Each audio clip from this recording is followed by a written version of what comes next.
माता दी, good evening guys, कैसे हैं आप सब? उम्मीद करती हूँ सब लोग मज़े में होंगे, मैं भी ठीक हूँ। तो अभी शाम को 5:30 बजे का टाइम है और यहाँ करने लगी हूँ मैं पूजा। दिन है आज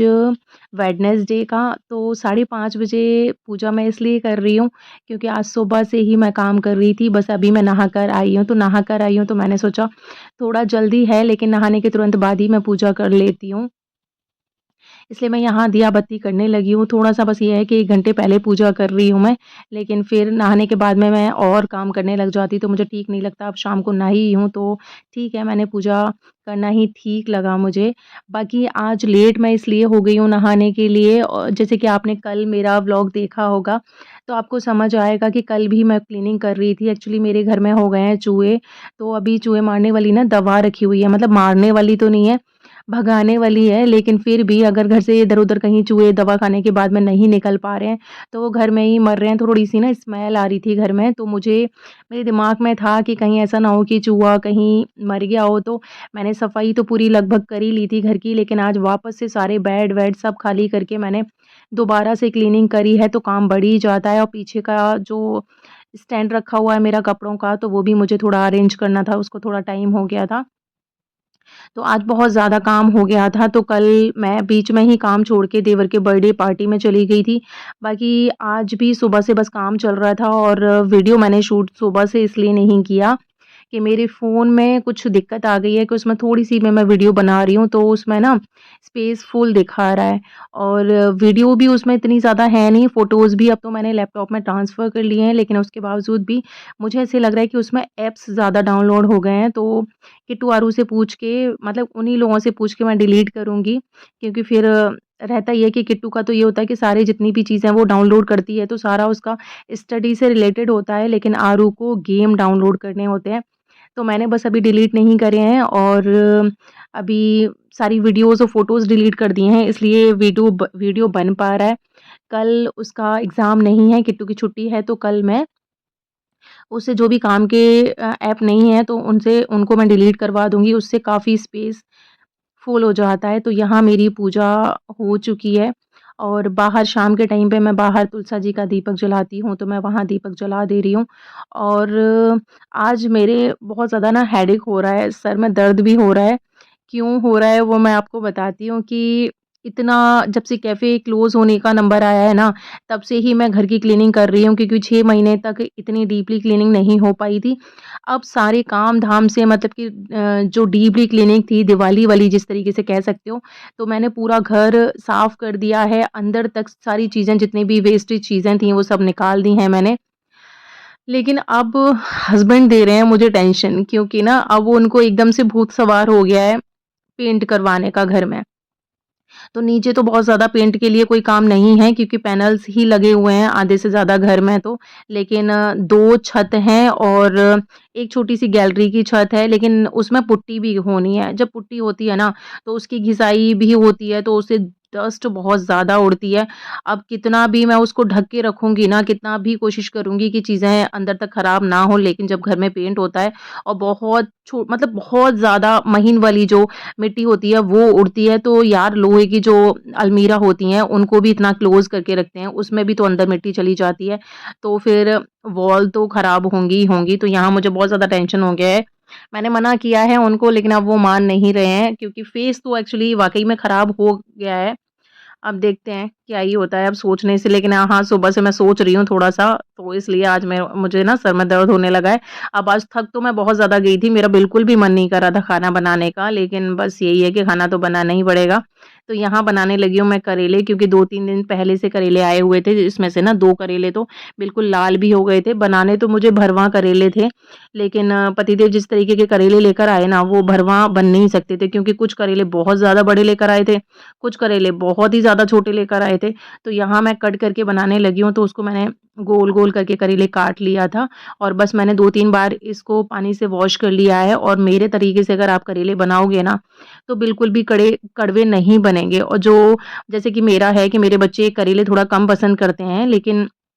बच्चे तो मेरे क्या यार, मुझे ऐसे लगता है हर एक किसी के बच्चे ना करेले कम ही खाते होंगे, लेकिन इस तरीके से जब करेले बनाते हैं तो इनमें कोई भी कड़वापन नहीं रहता है, तीखापन जो होता है करेले का वो बिल्कुल ख़त्म हो जाता है। तो बच्चे भी एन्जॉय कर लेते हैं और वैसे भी मैं अपने बच्चों को ना सारी चीज़ें खिलाना सिखा ही रही हूँ कि उनको मतलब वो ये होता है कि ना ऐसा कभी नहीं बोलेंगे कि हमें खाना नहीं खाना, आज आपने ये सब्ज़ी बनाई है। बस ये है कि जो सब्ज़ी उनको पसंद नहीं आती है, उस सब्ज़ी को थोड़ा कम खा लेते हैं वो। बस इतना ही है और ऐसा होना भी चाहिए कि बच्चों को ना सारी चीज़ें खिलानी चाहिए क्योंकि कभी-कभी ऐसी दिक्कत आ जाती है कि कहीं बच्चे फँस जाते हैं ऐसी जगह पर, जहाँ उनकी चॉइस की चीज़ें नहीं बन पा रही हैं, तो फिर वो भूखे रह जाते हैं, ऐसा होता है। तो यहाँ मैंने सारे करेले ना ऑयल में तल लिए हैं, थोड़ा-सा जैसे कड़क टाइप से जो हो जाता है ना, डार्क ब्राउन तो नहीं करेंगे, हल्का-सा बस ये है कि थोड़े करेले कड़क जैसे हो जाते हैं ना, फिर मैं निकाल लेती हूँ, बाकी का जितना भी एक्स्ट्रा ऑयल था, वो सब मैंने बाहर निकाल लिया है और इसमें मैं प्याज़ तल रही हूँ और जितने करेले हैं, उससे थोड़ी बहुत ही कम होगी प्याज़, तो वो इस प्याज़ को मैं पूरा फ्राई कर लूँगी। ज़्यादा प्याज़ मैंने इसलिए काटी है कि अभी श्राद्ध चल रहे हैं, तो बस सबका अपना-अपना होता है। हमारे यहाँ ना श्राद्धों में तो लहसुन, प्याज़ खा लेते हैं, लेकिन नवरात्रे में घर में भी नहीं रखती हूँ मैं, माता रानी की पूजा करती हूँ बहुत ज़्यादा। मतलब मेरी बहुत ज़्यादा माता रानी में श्रद्धा है।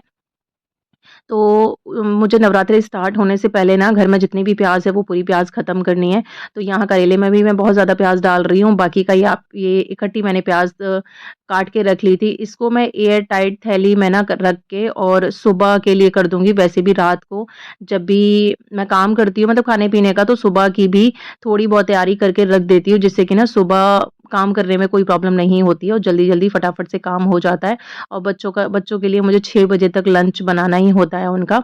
तो जो भी थोड़ी टाइम लगने वाली सब्ज़ी होती है, तो उसको मैं पहले ही कट करके रख देती हूँ। यहाँ लगाने लगी हूँ मैं आटा और आटा हमेशा ही ना मैं बहुत कम लगाती हूँ, मतलब कि अगर मुझे कम पड़ रहा है, तो दोबारा से लगा लूँगी, लेकिन एक्स्ट्रा आटा मैं कभी भी नहीं लगाती फ्रिज में रखने के लिए, क्योंकि मेरी दादी ना हमेशा ही मना करती थी। एक्चुअली मेरी मम्मी को भी बड़ा स्ट्रिक्टली मना करती थी कि अगर आटा कम पड़ रहा है तो तुम दोबारा लगा लो, लेकिन एक्स्ट्रा आटा मत लगाओ जो कि फ्रिज में रखना पड़े। तो फ्रिज में कभी भी आटा रखने नहीं देती थी मेरी दादी। मतलब हम जब छोटे थे तब तो फ्रिज नहीं हुआ करते थे, तो तब मुझे ऐसे लगता था कि आटा खराब हो जाएगा, इसलिए दादी ज़्यादा नहीं लगाने देती है। लेकिन जब फ्रिज भी हो गया, तब भी मेरी दादी बोलती थी कि ना कभी भी रात को आटा नहीं लगाना, फ्रिज में नहीं लगाना है। तो मैंने एक दिन पूछा उनको कि दादी आप ना हमेशा ऐसे क्यों मना करते हो आटे के लिए? तो मेरी दादी ने बताया और वाक़ई में वो रीज़न लॉजिक भी है। फिर मैंने अब तो जाके मैंने कहीं पढ़ा भी था कि आटा कभी भी फ्रिज में लगा के नहीं रखना चाहिए। जैसे थोड़ा बहुत जो आटा बच जाता है, तो उसकी एक बार के लिए ना रोटी बना के रख दो, लेकिन आटा फ्रिज में लगा के जब कंटिन्यू लगाने लग जाते हैं, मतलब कि आटा लगा के थोड़ा बहुत जो बच रहा है, हम कटोरी में रख देते हैं, किसी भी बर्तन में रख देते हैं फ्रिज में, तो कंटिन्यू जब इस तरीके से आटा लगाने लगते हैं ना और देखिए ये और बता दूँ मैं, आटा जब लगाते हैं ना तो उसमें थोड़ा-सा हमें 2-3 उँगलियाँ ऐसे करके मार देनी चाहिए, बिल्कुल प्लेन आटा लगा के नहीं रखना चाहिए। तो इसका मैं रीज़न बताती हूँ कि मेरी दादी ने बताया कि ऐसा होता है ना कि जब अचानक से किसी की डेथ हो जाती है एक्सीडेंट वग़ैरह में और उनकी एज कम होती है, तो उनकी ना आत्मा भटकती रहती हैं, तो उनका पिंडदान एक्चुअली नहीं हो पाता है। तो जब फ्रिज में ना कंटिन्यू आटा लगा के रखते हैं ना, क्योंकि आपको पता होगा अगर आपने देखा होगा तो पिंडदान जब करते हैं तो आटे की ना लोई बनाकर जिसकी भी डेथ होती है उसके साथ में रख के भेजते हैं। तो कभी-कभी जिनकी अचानक से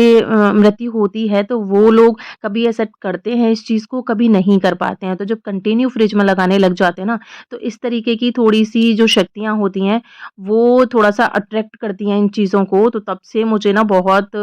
डर लग गया है। मतलब मैंने काफ़ी टाइम पहले से ये वाली चीज़ सुनी हुई थी, मतलब मैंने अपनी शादी से पहले भी। तो कभी भी आटा लगा के मैं नहीं रखती हूँ, इस वाली चीज़ को मैं हमेशा ही फ़ॉलो करती हूँ। इस चीज़ को क्या, मैं अपनी दादी की हर चीज़ को ही बहुत ज़्यादा फ़ॉलो करती हूँ और भी बहुत सारी चीज़ें मेरी दादी बताया करती थी जब मेरी शादी हुई हुई थी, तो उस टाइम पे मुझे बहुत ज्ञान दिया था मेरी दादी ने, तो बताऊँगी मैं आपको किसी दिन।